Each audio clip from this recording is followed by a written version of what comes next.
Julho de 1947, Roswell, Novo México. Acredita-se que os destroços encontrados no deserto dos arredores dessa pequena cidade sejam de um OVNI. A pergunta é, os OVNIs existem? A resposta a isso é sim. Durante anos houve muita controvérsia sobre o que realmente aconteceu ali, até que um condecorado ex-oficial da inteligência do Exército fez uma declaração notável.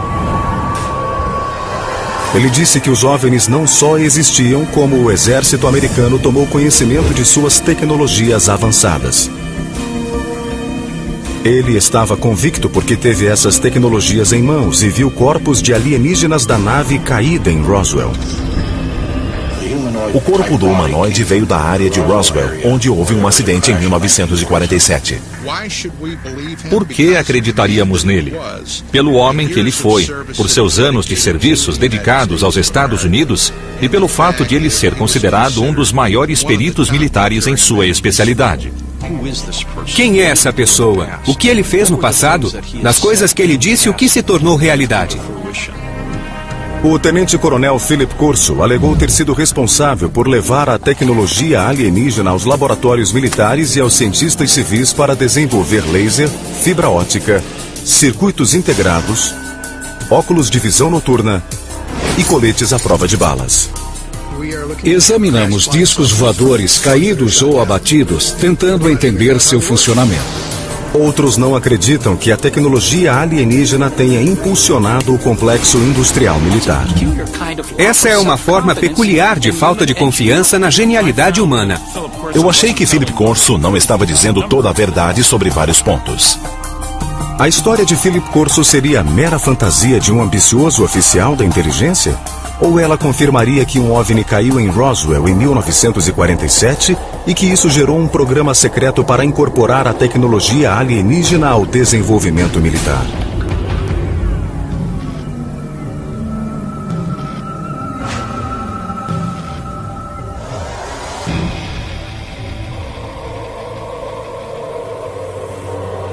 O dia seguinte a Roswell. No verão de 1947, o major Philip Corso estava em patrulha na base do exército de Fort Riley, Kansas, quando avistou algo que desafiou tudo o que ele sabia sobre céus e terra.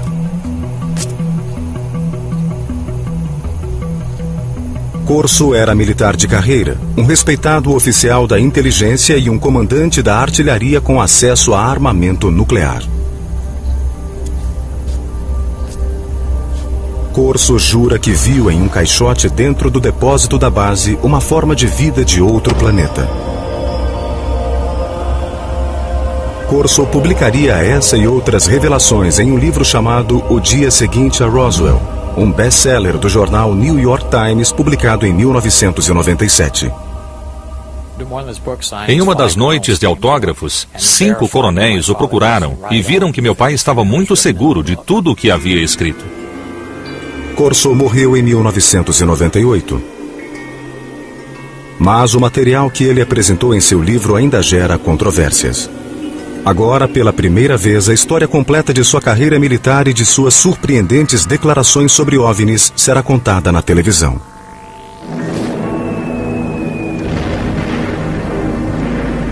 Em 1942, um ano depois do ataque a Pearl Harbor, Philip Corso, originário de uma pequena cidade da Pensilvânia, foi convocado pelo exército. Durante a Segunda Guerra, ele foi treinado como oficial da inteligência. E aos 29 anos, Corso se tornou um caçador de espiões em Roma. Sua missão era localizar e eliminar agentes soviéticos. Uma vez que o exército americano ocupou Roma, ele queria assegurar que o governo do pós-guerra fosse amigo, não um governo comunista. Ele ocupava uma posição de muita autoridade e o homem era considerado como uma estrela em ascensão. Em abril de 1947, Corso voltou aos Estados Unidos para novo treinamento na Escola de Inteligência do Exército em Fort Riley.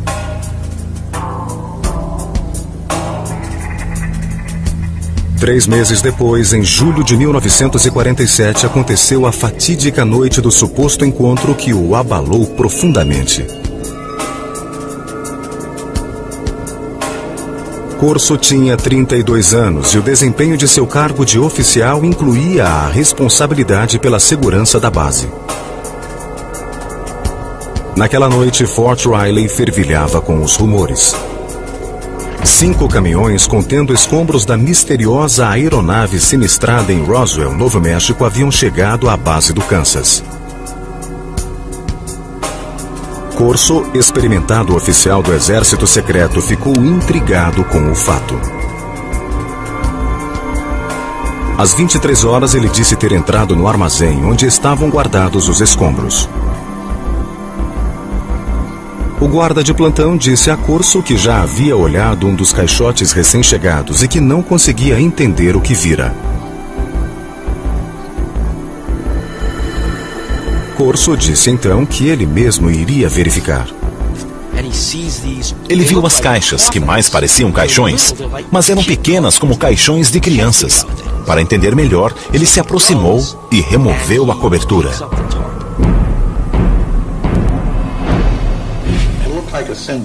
Parecia um pequeno corpo, humanoide, com uma cabeça grande e grandes olhos, não muito oblongos. Seu formato não era tão largo, como eu disse, como o nosso corpo.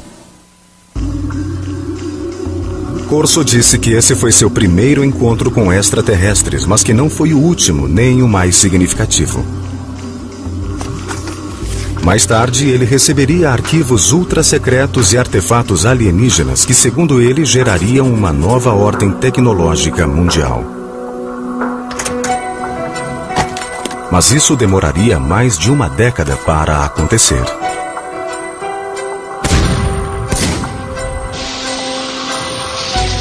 A eclosão da Guerra da Coreia em 1950 deteve as considerações de Philip Corso sobre seres extraterrestres. Ele se juntou à equipe do general Douglas MacArthur como especialista em artilharia para as forças da ONU. Depois do armistício de 1953, ele ficou na Ásia servindo como oficial da inteligência para repatriar americanos e prisioneiros de guerra aliados. Conheci Philip Corso porque ele foi oficial de projetos especiais do Comando do Extremo Oriente para prisioneiros de guerra. E mais tarde, teve o mesmo papel no Conselho de Segurança Nacional como assessor da Casa Branca no governo Eisenhower. De acordo com os registros militares, em julho de 1953, Corso foi promovido ao posto de tenente-coronel. Ele alegou que, como assessor de confiança do presidente Eisenhower, informou sobre o que acreditava ser uma crescente infiltração da KGB na CIA. Corso insistiu muito nisso no Conselho de Segurança Nacional e junto a Eisenhower. Corso declarou que Eisenhower o recompensou com seu próprio comando de combate. Em 1957, os registros militares confirmam que Corso foi posto no comando de um batalhão de artilharia nas instalações de mísseis de Red Canyon. Em outubro do mesmo ano, Corso ganhou o comando de um batalhão na Alemanha Ocidental, onde desenvolveu novas estratégias de ataque com armas nucleares. Ele demonstrou que podia fazer várias coisas, que sabia seguir ordens, mas que tinha iniciativa. Ele, sozinho, tinha o comando sobre uma bateria de armas nucleares. Na eventualidade de uma guerra com a União Soviética, nos anos 50, quando Corso estava na Alemanha, ele teria a autoridade individual de lançar mísseis nucleares. Quando Corso voltou da Alemanha, sua carreira mudou drasticamente de direção. O talentoso oficial da inteligência, destemido caçador de espiões e comandante da artilharia com acesso ao armamento mais poderoso do mundo, tornou-se reservista da Guarda Nacional. Em outubro de 1960, Corso, praticamente aposentado, tornou-se assessor de uma base da Guarda Nacional em Maryland. Isso sugere que alguns estivessem descontentes com ele. Mas pode-se dizer também que ele não estava capacitado. Mas os adeptos de Corso dizem que ele estava sendo preparado para sua maior e mais secreta missão. Surgiu alguém para reconduzir a carreira de Corso. Esse alguém era Arthur Trudeau. O general Arthur Trudeau foi um poderoso mentor para Philip Corso. Graduado em West Point na classe de 1924, Trudeau logo ganhou a reputação de oficial de visão e receptivo à alta tecnologia. Na era da Guerra Fria, ele esteve na vanguarda do treinamento tecnológico para oficiais da inteligência e em 1958 ele foi nomeado diretor de pesquisa e desenvolvimento do Exército. Assim que Trudeau teve chance, ele nomeou Corso, iniciando sua carreira em pesquisa e desenvolvimento do Exército. O general me chamou e disse que eu deveria formar e chefiar uma divisão de tecnologia estrangeira. Minha sala ficaria no andar de baixo da sala dele. Até este ponto de sua carreira, o trabalho de Corso no Exército é facilmente verificável pelo exame dos registros militares. Ele trabalhava no Pentágono, tinha uma sala ali, eu tenho um registro. Ele trabalhava para Trudeau e o conhecia muito bem, isso não se questiona. Mas após a nomeação no Pentágono, reconstituir o percurso de Corso e confirmar suas afirmações se tornou muito mais difícil. Corso escreveu que sua função no Pentágono envolvia analisar equipamentos militares estrangeiros, como os armamentos de helicópteros desenvolvidos pelos franceses ou o caça britânico de decolagem e pouso vertical. Depois, ele promoveria a chamada reversão da tecnologia. Ao longo dos anos, os militares desenvolveram projetos com base na tecnologia de equipamentos inimigos capturados por forças americanas. Uma das tarefas de Corso era obter essa tecnologia estrangeira, essa tecnologia francesa e revertê-la. Então, se o resultado fosse bom, ele seria adicionado à nossa evolução tecnológica. A reversão tecnológica tinha papel importante na espionagem durante a Guerra Fria. Os soviéticos usaram um jato Sabre americano para reverter tecnologia americana. E os Estados Unidos capturaram MiGs soviéticos para reverter tecnologia soviética. A rotina de trabalho de Corso envolvia analisar tecnologia estrangeira, mas essa tarefa logo seria alterada. Pouco depois de 20 de julho de 1961, Corso disse que o general Trudeau o chamou à sua sala e lhe deu uma surpreendente missão: examinar a tecnologia de uma nave espacial capturada em 1947 após cair em Roswell, Novo México. Trudeau mandou entregar um arquivo de aço na sala de Corso, no Pentágono. Dentro dele, disse Corso, havia a prova cabal da visita de alienígenas à Terra e uma tecnologia alienígena que Corso usaria para revolucionar o mundo.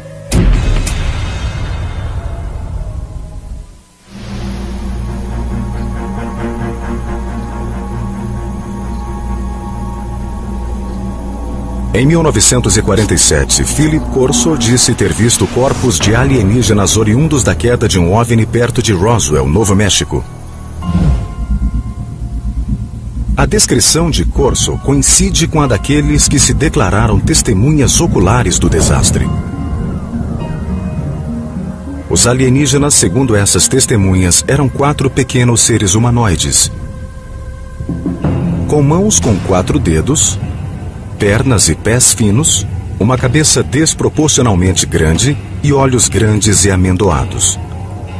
Essas descrições supostamente apareceram nos documentos secretos preparados pelos investigadores do governo. Até hoje, a autenticidade dos documentos não foi confirmada.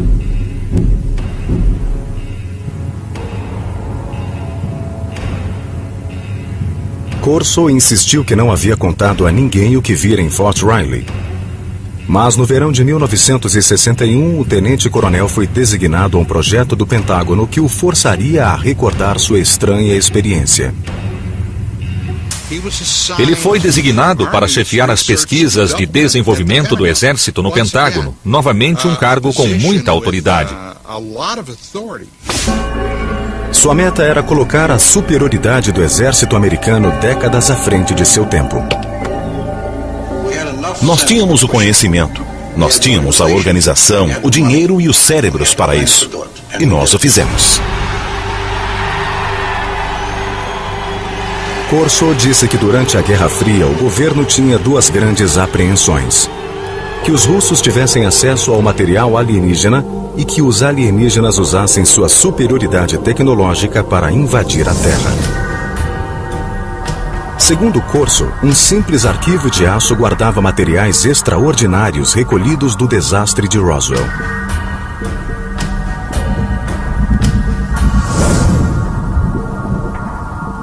Um pedaço de pano metálico hiperresistente que Corso afirmou ter protegido a tripulação alienígena em sua espaçonave.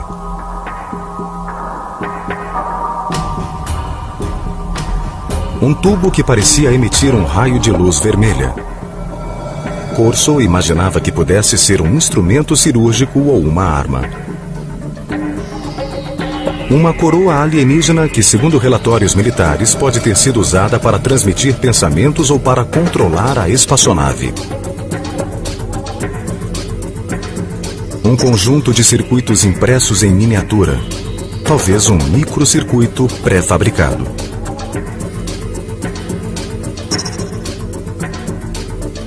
Um fio flexível, em cujo interior podia haver transmissão de luz. E uma lente que permitia enxergar no escuro, supostamente tirada do olho de um dos alienígenas. Para entender melhor o conteúdo do arquivo de aço, Corso disse ter mergulhado nos documentos secretos do governo que reportavam tecnologias supostamente encontradas em Roswell. Segundo os relatórios que Corso alegou ter lido, alguns dos mais ilustres cientistas do mundo, homens como Wernher von Braun e Robert Oppenheimer, tiveram acesso ao local da queda em Roswell. Corso teria recebido autorização do general Trudeau para reunir uma equipe de elite. Eu poderia colocar quem eu quisesse nessa equipe, engenheiros, cientistas. Eu disse que colocaria até alemães. Eu disse que poria 1 ou 2 alemães, além dos cientistas americanos. Corso afirmou que, com base em sua leitura atenta dos relatórios de Roswell, ele desenvolveu uma teoria própria sobre o funcionamento das naves alienígenas. Corso disse que a espaçonave tinha meios de saltar. Ela não voava normalmente de um lugar a outro, ela pulava. Ele disse que isso era claro, que havia uma onda ao redor da nave que permitia, de algum modo, que ela fosse não uma espaçonave, mas uma máquina do tempo.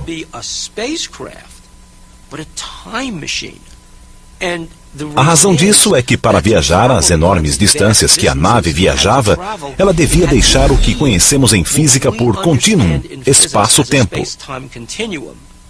A nave o deixava em um ponto e reaparecia a seguir em outro.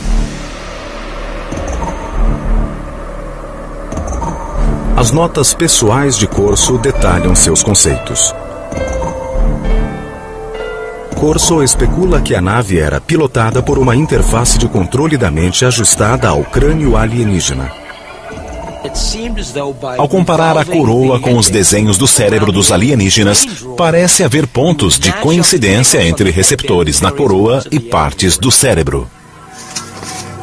Com sua pesquisa terminada, Corso se declarou pronto para a próxima fase, a distribuição. Ele passaria a tecnologia alienígena que alega ter recolhido de Roswell a certos fornecedores para seu desenvolvimento. Tentem imaginar o que aconteceria se uma astronave tivesse caído na Terra e contivesse uma tecnologia fabulosa e alguém como Corso a entregasse a laboratórios de pesquisa pedindo que explicassem seu funcionamento. O resultado, segundo Corso, levaria a uma completa reconfiguração das mais avançadas tecnologias do mundo.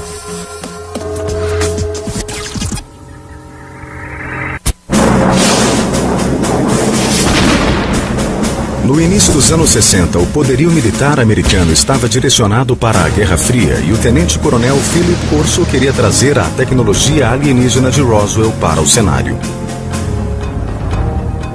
No final do verão de 1961, ele afirmou ter contatado laboratórios militares de pesquisa bélica sobre os artefatos alienígenas. Os laboratórios do Exército também tinham cientistas civis em quem confiavam para lidar com materiais secretos. Phil Corso ficou à vontade em trabalhar com esses laboratórios e com cientistas civis, porque os laboratórios se responsabilizariam por tudo. Havia nos Estados Unidos inúmeros laboratórios de alta tecnologia onde cientistas civis trabalhavam em projetos militares ultra secretos. Los Alamos, que viu nascer o projeto Manhattan, é talvez o mais famoso. Mas em 1961, Fort Belvoir, na Virgínia, trabalhava silenciosamente em um projeto de uma década para desenvolver a chamada visão noturna. Corso afirmou ter sido esse o primeiro laboratório ao qual submeteu a tecnologia alienígena. Para reverter a tecnologia dessas coisas adequadamente, ele não poderia ir a uma oficina qualquer. Ele teve de ir aonde alguém entenderia aquela tecnologia. Segundo Corso, as testemunhas oculares de Roswell reportaram que a nave alienígena tinha uma tecnologia de intensificação de imagem. Se alguém entrasse na nave e olhasse para fora, o mundo pareceria brilhante como o dia, mesmo à noite. Ainda segundo ele, uma lente retirada do olho de um dos alienígenas tinha a propriedade de intensificar a luz. Ninguém sabia como as duas coisas se relacionavam, mas ele sabia de seu valor potencial.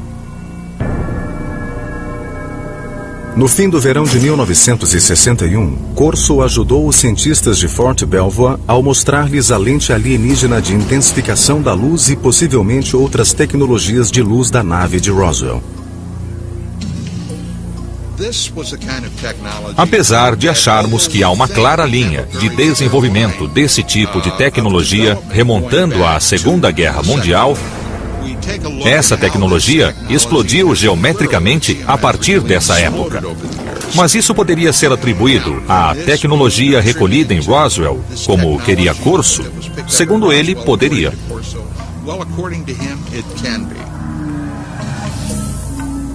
Corso admitiu não ter sido capaz de desenvolver a interface de controle da mente dos alienígenas.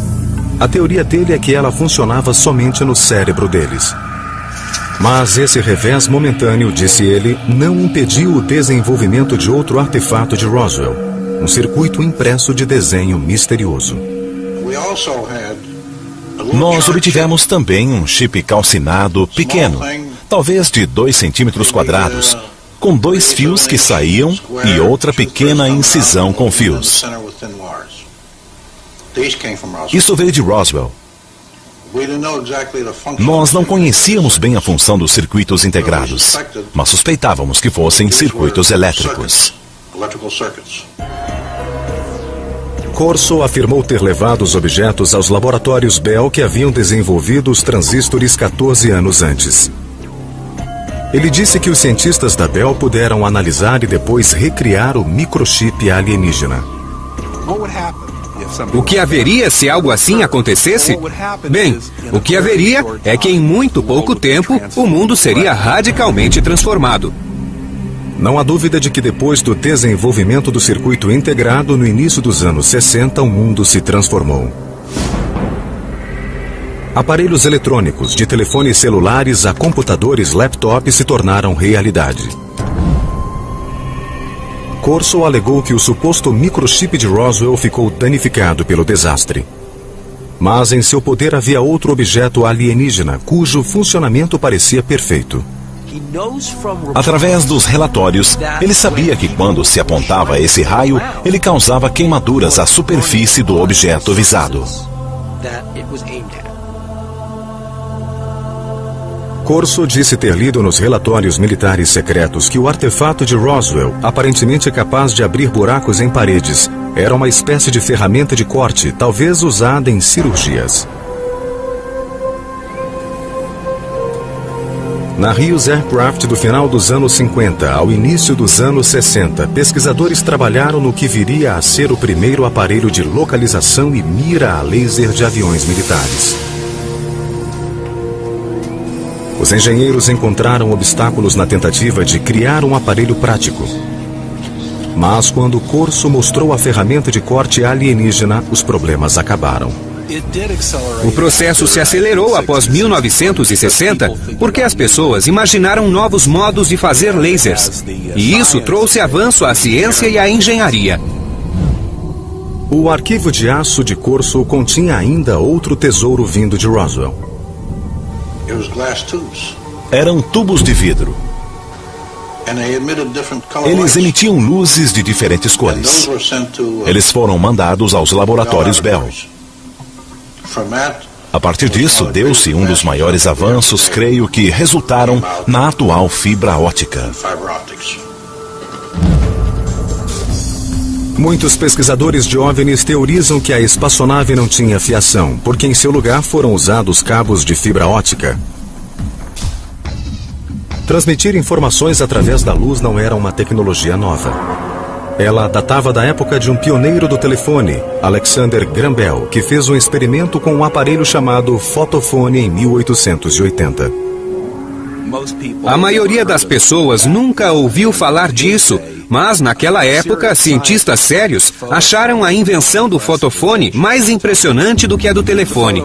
O fotofone era um modo de transmitir um sinal de voz sobre um raio de luz. As pesquisas de Corso sugeriam que a transmissão de dados pela luz falhara porque os cientistas não podiam fazer um raio de luz contornar uma curva. Mas Corso afirmava que o artefato de Roswell podia conter a resposta. Eles viram aquela primeira fibra de vidro, surpresos de a luz fazer uma curva. Como a luz podia fazer uma curva? Depois concluíram que a razão era porque a fibra estava encapada. A capa foi a descoberta-chave para fazer as fibras ópticas funcionar. Apesar de a fibra óptica só ser usada em larga escala nos anos 70, pesquisadores de OVNIs acreditam que a capa do artefato alienígena, uma cobertura externa que conduzia a luz pela fibra, tornou possível o avanço dessa tecnologia na Terra. Corso também disse ter examinado curiosas fibras superfortes que os relatórios militares dizem vir dos uniformes de voo dos alienígenas. O que me surpreendeu naquele tecido foi a trama, que não se podia cortar nem com uma navalha. Mas eram fibras. Em seu livro, Corso oferece uma teoria sobre a composição das fibras dos uniformes alienígenas. O corpo dos alienígenas, ou sua parte mais vulnerável, era protegido de energias que deviam ser incríveis, pela enorme resistência do tecido, que de algum modo formava um escudo. Corso disse também que eles não vestiam os uniformes, que pareciam entranhados na pele, que vinham de dentro como um casulo.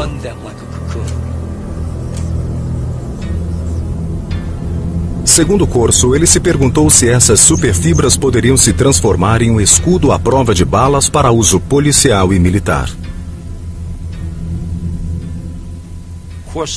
Corso disse que o exército tentou levar o tecido à Universidade do Colorado para tentar reproduzir essa tecnologia. Os anos 60 viram grandes avanços em tecidos hiperresistentes com a tecnologia dos polímeros, um tipo de molécula que Corso disse estar presente no tecido alienígena. Em 1965 foi inventado o Kevlar, tecido que seria usado em coletes à prova de bala. Outra evidência, segundo Corso, do impacto da tecnologia alienígena. Não há como negar que o período em que Corso trabalhou no Pentágono coincide com um período de rápido crescimento tecnológico dos Estados Unidos. Os defensores de Corso dizem que a tecnologia alienígena teve seu papel, mas outros veem as coisas de modo muito diferente.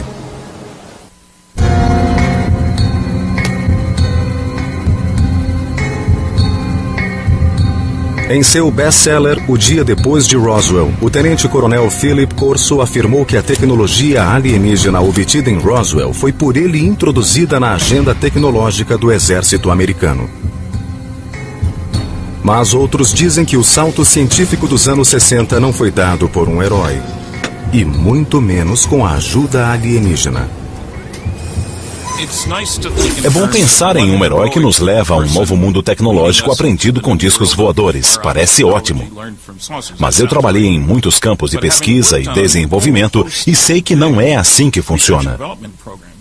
Em um programa de avião com propulsão nuclear, empregamos 3.500 pessoas, 1.100 engenheiros e cientistas e gastamos $100 milhões por ano. Esse foi o esforço necessário para desenvolver uma nova tecnologia, e isso em moeda de 1958. Corso disse que o laser saltou da teoria à prática depois que cientistas examinaram um apetrecho encontrado nos destroços de Roswell. Mas para historiadores científicos isso é ficção científica.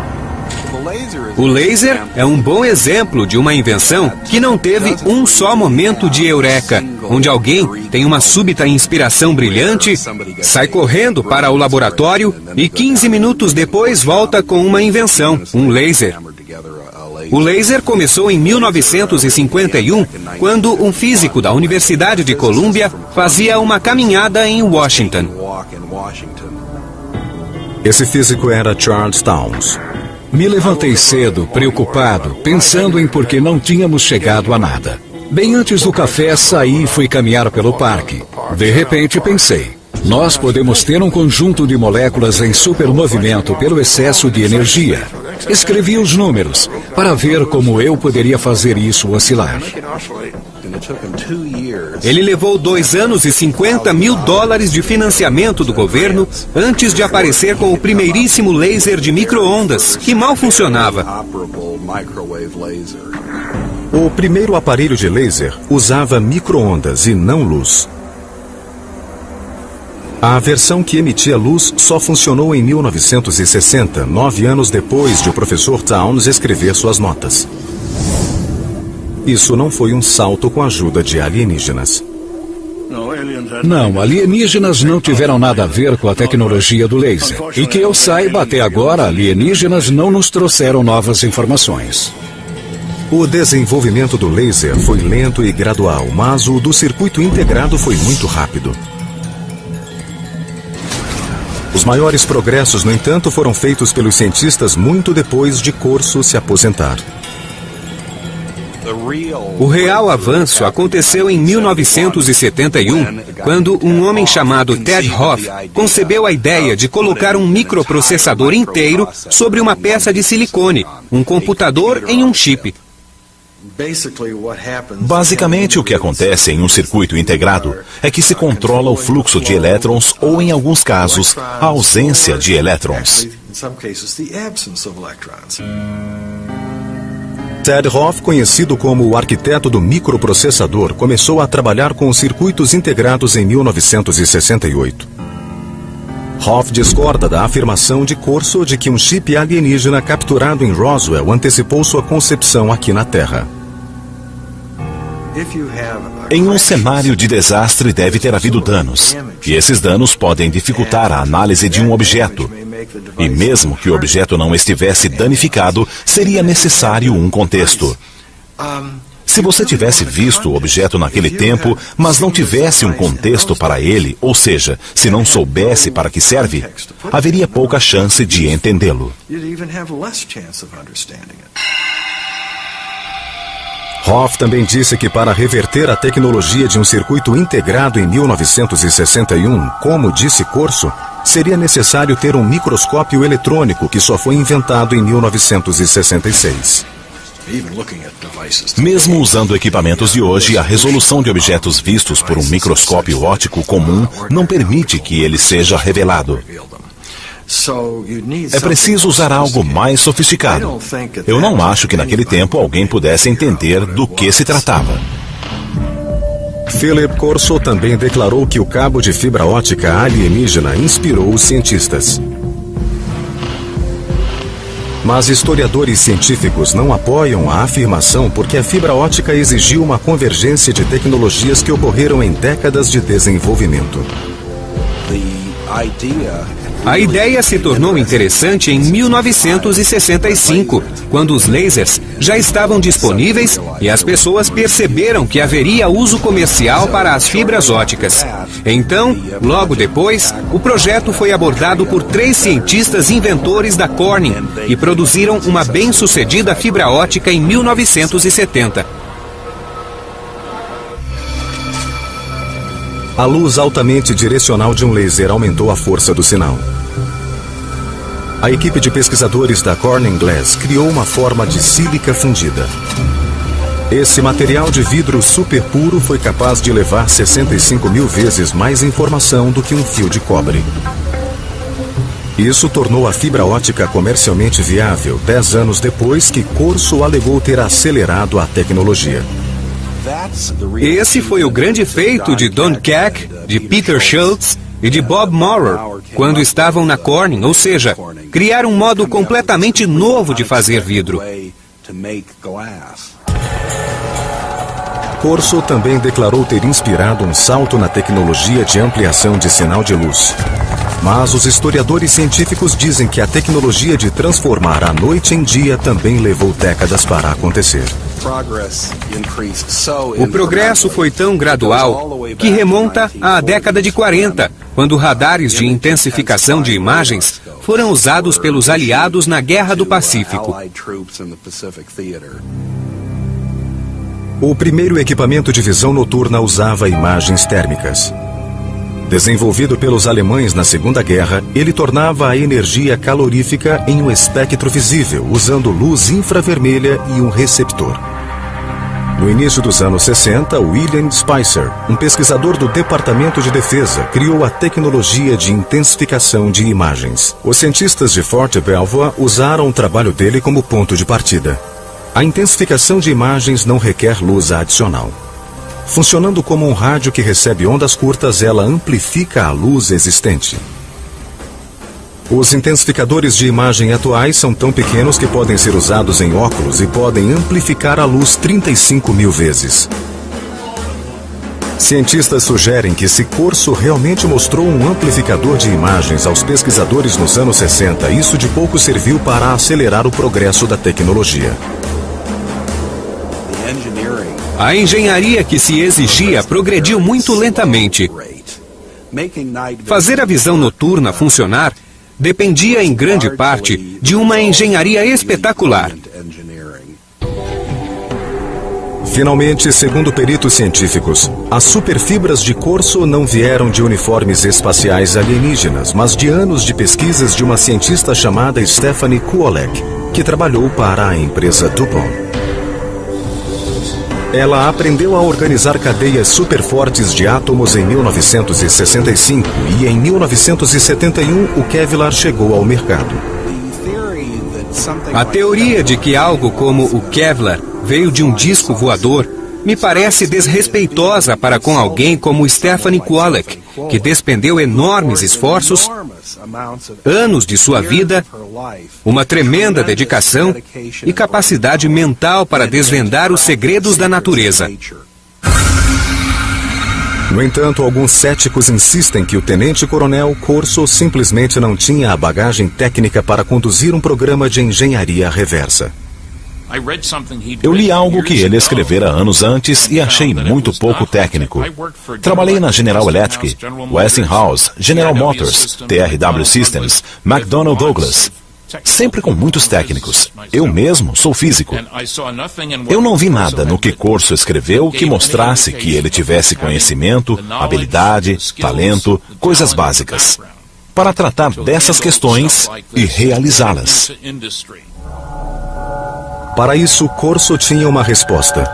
Alegava que sua equipe de cientistas de elite o ajudou a interpretar os objetos de Roswell. Eu não tive treinamento científico algum e tudo era muito técnico. Mas os cientistas alemães estavam lá. Eu conhecia von Braun e Hermann Oberth, que era um dos que diziam que nós fomos ajudados, mas não podíamos dizer nada para proteger o orçamento e a organização. Para os céticos, há ainda o aspecto da patente de Corso. Um tenente-coronel, dizem alguns, não comandaria as coisas que Corso alegava comandar. Eu acho que uma indicação de seu valor para os militares estaria no fato de ele não ser coronel, apesar de todos os anos de serviço. Mas outros endossam as afirmações de Corso, em especial os que dizem conhecer bem os métodos do exército americano. Naquele tempo, um tenente-coronel tinha muito mais autoridade e posição do que hoje em dia. E mesmo hoje, há tenentes-coronéis que sabem muito de táticas importantes e até de planejamento estratégico e operacional. Todos os fornecedores militares com quem Corso disse ter trabalhado negaram qualquer envolvimento com tecnologias alienígenas ou qualquer impulso dado por elas. Não há memorandos, diretivas ou papéis de trabalho que corroborem as afirmações de Corso sobre levar a cabo qualquer reversão de tecnologia alienígena. Mas quem apoia Corso diz que não há papéis por uma razão muito simples.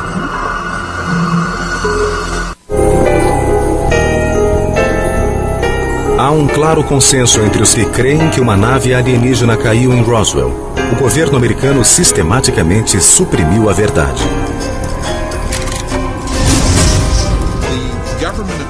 O governo dos Estados Unidos, bem como outros pelo mundo, fez de tudo para manter a questão envolta em grande segredo, sob um manto de mistério. Philip Corso disse que ele também teve de manter seu programa de reversão de tecnologia em segredo. Não podíamos discutir. Nossas decisões só podiam ser discutidas entre nós. Nós íamos bem, tínhamos autoridade e dinheiro para nossos projetos de desenvolvimento. Então nos mantivemos assim, sem nos envolver na discussão de se eles existem ou não. Quanto à contribuição de Corso ao avanço da ciência, os céticos dizem que a tecnologia que ele disse ter impulsionado teria emergido de qualquer modo.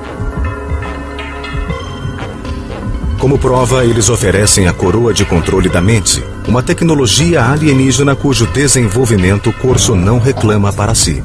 Hoje ela está perto de se tornar realidade sem sua ajuda. Desde os anos 70, cientistas fazem experimentos usando leituras de eletroencefalogramas para dar feedback e propor mudanças de comportamento. Hoje já se podem usar jogos de feedback de eletroencefalograma para controlar condições neurológicas. Mas a tecnologia de controle da mente já avançou para além desse ponto.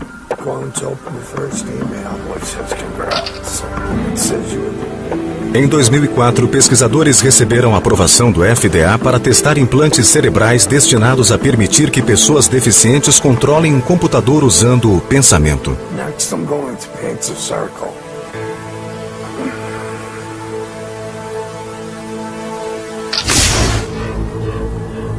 Pesquisadores de OVNIs dizem que o segredo imposto pelos governos pode obscurecer para sempre os fatos de Roswell. E, portanto, obscurecer a verdade sobre o fato de a tecnologia alienígena ter contribuído ou não no papel do desenvolvimento de fibra óptica, de tecidos hiperresistentes, lasers, circuitos integrados ou intensificadores de imagens. Alguns acham, por exemplo, que alienígenas intervieram em 3500 a.C. no Egito para ajudar na construção das pirâmides. Sabemos muito bem que os egípcios eram perfeitamente capazes de colocar grandes blocos uns sobre os outros. Se os egípcios, de repente, tivessem desenvolvido telefones celulares ou algo assim, eu diria que sim, que poderia ser uma intervenção. Mas não foi assim. O tenente-coronel Philip Corso pode ser questionado. Suas ideias podem ser contestadas e suas predições descartadas como ficção científica. Mas seu impacto na lenda dos OVNIs e sua experiência pessoal não podem ser minimizadas. Os militares, o Pentágono, o governo dos Estados Unidos não dão esse tipo de autoridade a um maluco qualquer. Esse homem era muito considerado, muito respeitado. O que eu tenho a perder na minha idade? Eu devo contar a história a meus netos, porque eu não sei por quanto tempo eu estarei por aqui. Quando eu for, tudo irá comigo. Deve ter havido muitas ocasiões, muitos dias, em que Philip Corso se perguntou: por que eu? Por que eu tenho essas informações? Eu acho que isso o deve ter perseguido por muitos anos. É difícil manter um segredo assim dentro de si. Meu pai disse que até hoje, apenas 10% da história foi contada. O restante é confidencial. Julho de 1947, Roswell, Novo México. Acredita-se que os destroços encontrados no deserto dos arredores dessa pequena cidade sejam de um OVNI. A pergunta é: os OVNIs existem? A resposta a isso é sim. Durante anos houve muita controvérsia sobre o que realmente aconteceu ali, até que um condecorado ex-oficial da inteligência do Exército fez uma declaração notável. Ele disse que os OVNIs não só existiam, como o exército americano tomou conhecimento de suas tecnologias avançadas. Ele estava convicto porque teve essas tecnologias em mãos e viu corpos de alienígenas da nave caída em Roswell. O corpo do humanoide veio da área de Roswell, onde houve um acidente em 1947. Por que acreditaríamos nele? Pelo homem que ele foi. Era a fantasia de um ambicioso oficial da inteligência? Ou ela confirmaria que um OVNI caiu em Roswell em 1947 e que isso gerou um programa secreto para incorporar a tecnologia alienígena ao desenvolvimento militar?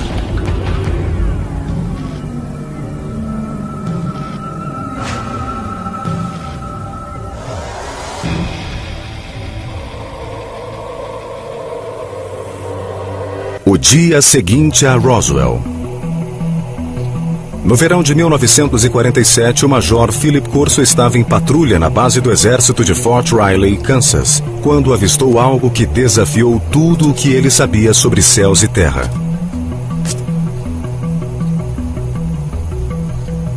Corso era militar de carreira, um respeitado oficial da inteligência e um comandante da artilharia com acesso a armamento nuclear.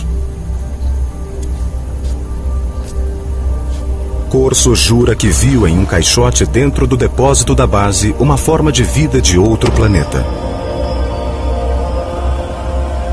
Corso publicaria essa e outras revelações em um livro chamado O Dia Seguinte a Roswell, um best-seller do jornal New York Times, publicado em 1997. Em uma das noites de autógrafos, 5 coronéis o procuraram e viram que meu pai estava muito seguro de tudo o que havia escrito. Corso morreu em 1998. Mas o material que ele apresentou em seu livro ainda gera controvérsias. Agora, pela primeira vez, a história completa de sua carreira militar e de suas surpreendentes declarações sobre OVNIs será contada na televisão.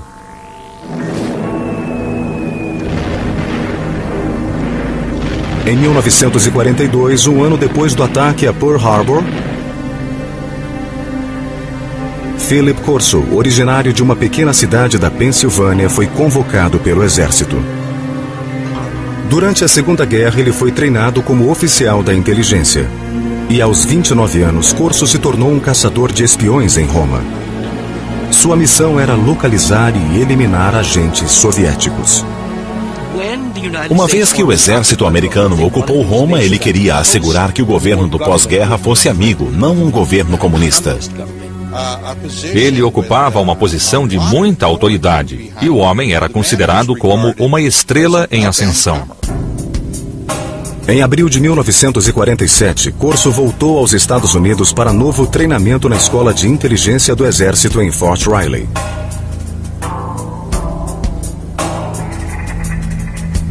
Três meses depois, em julho de 1947, aconteceu a fatídica noite do suposto encontro. Por seus anos de serviços dedicados aos Estados Unidos e pelo fato de ele ser considerado um dos maiores peritos militares em sua especialidade. Quem é essa pessoa? O que ele fez no passado? Nas coisas que ele disse, o que se tornou realidade? O tenente-coronel Philip Corso alegou ter sido responsável por levar a tecnologia alienígena aos laboratórios militares e aos cientistas civis para desenvolver laser, fibra óptica, circuitos integrados, óculos de visão noturna e coletes à prova de balas. Examinamos discos voadores caídos ou abatidos, tentando entender seu funcionamento. Outros não acreditam que a tecnologia alienígena tenha impulsionado o complexo industrial militar. Essa é uma forma peculiar de falta de confiança na genialidade humana. Eu achei que Philip Corso não estava dizendo toda a verdade sobre vários pontos. A história de Philip Corso seria